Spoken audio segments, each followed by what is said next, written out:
Welcome. This lesson is about bending notes on guitar, and I'm going to give you my top 5 string bending tips.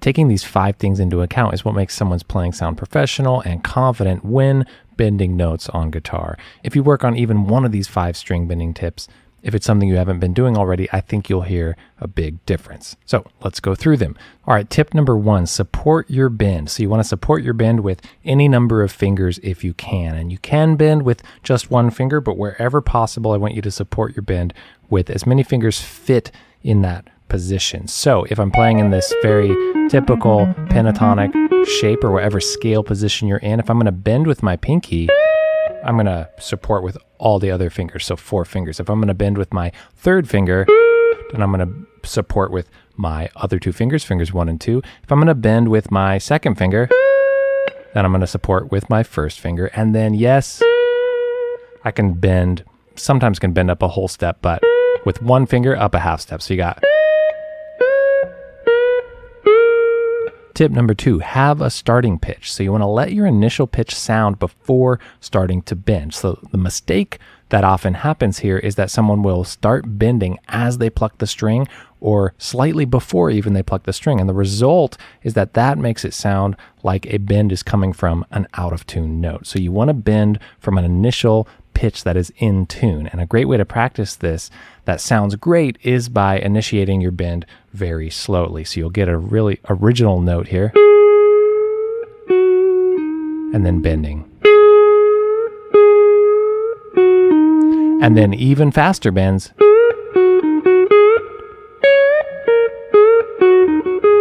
You always want to make sure you have this tiny, tiny moment of the original pitch before starting to bend. Tip number 3, stop at the peak. So stop the sound at the peak of the bend.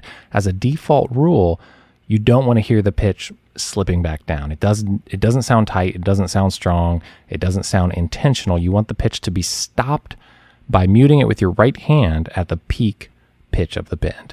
And you can hold the bend at the peak, you just want to stop it before it comes back down at all. So any amount of it coming back down will weaken the overall effect of the bend.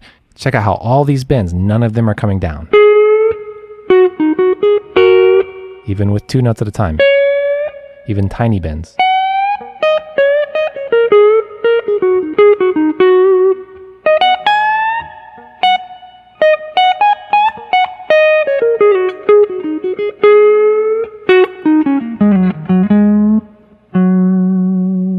Here's a couple examples from Stevie Ray Vaughan's solo on Mary Had a Little Lamb. That's a little lick he plays. Bend, stopping at the peak. Okay, another spot. That's the spot I want you to listen for. It's very quick. All those bends, none of them come down. No matter how far you're bending, stop it at the peak. This sounds great if you're doing a full step bend, a half step bend, or even a quarter step bend. So even a tiny little bend, you don't want to hear it come down. Or a full.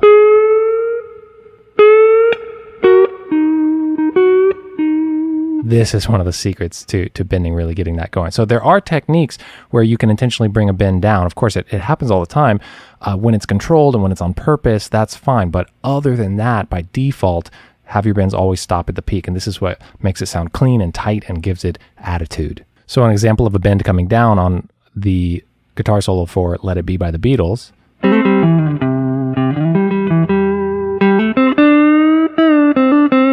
So what happened there was actually that the bend was the equivalent of stopped at the peak, but re-plucked. So plucked at the peak and came back down. So that same spot where I would have stopped it was actually replayed as an intentional down bend. So... Okay, so this is usually done when letting a bend come down on purpose.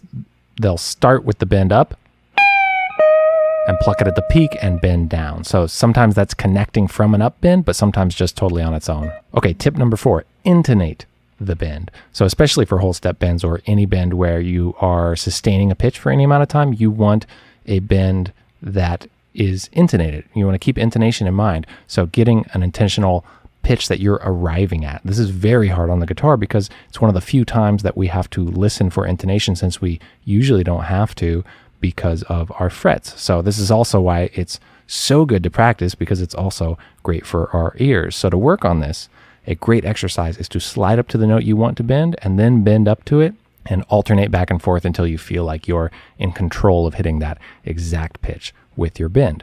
Okay, here's an example.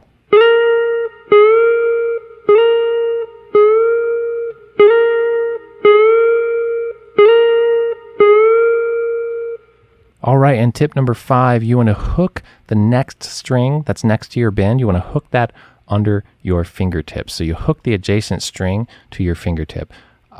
That's a little hard to describe. I'll show you a picture here in a second. This is a notorious problem with bending, especially when trying to hold and sustain bends or do bending vibrato, that the strings start to slip away from your fingers. So if the string you push against next to the one you're bending slips between your finger and the fretboard, the pressure is too much and it pushes the note that you're actually trying to bend down. And we already know we don't want to hear that note slip down. That makes it sound sloppy. We want to keep it at the peak of the bend and stop it there unless we're intentionally bending down.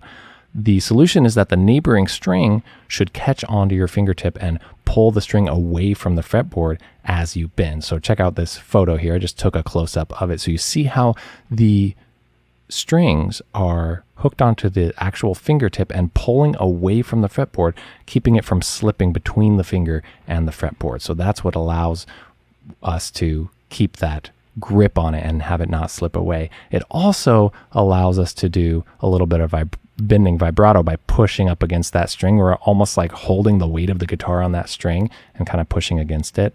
So this way the other string is getting pushed up and out of the way, not slipping between your fingers. It's not pulling pressure back down and thus preventing the grip from slipping. That's it. Those are the 5 tips for bending notes on guitar, and I hope it helps. And if you also want your solos to sound more interesting and more melodic without just sounding like scales, I have something super cool for you that will help with that. And this is a really great supplement for working on bending at the same time. So what it is just a simple exercise sheet of the top 3 pentatonic scale melodic patterns for improvising on guitar. And this is exactly the solution to sounding more melodic when improvising instead of just going up and down scales, and would be great to work on it and throwing bends in the mix as well. It's really fun stuff to practice and makes a big difference when working on soloing and improvising. So you can grab it at going to my website, soundguitarlessons.com/3patterns. That's number 3 patterns, or you can click on the link in the description. I have a video that goes along with that too, so the link will be down there as well. Thanks a bunch. Happy bending, and I'll see you in another lesson soon.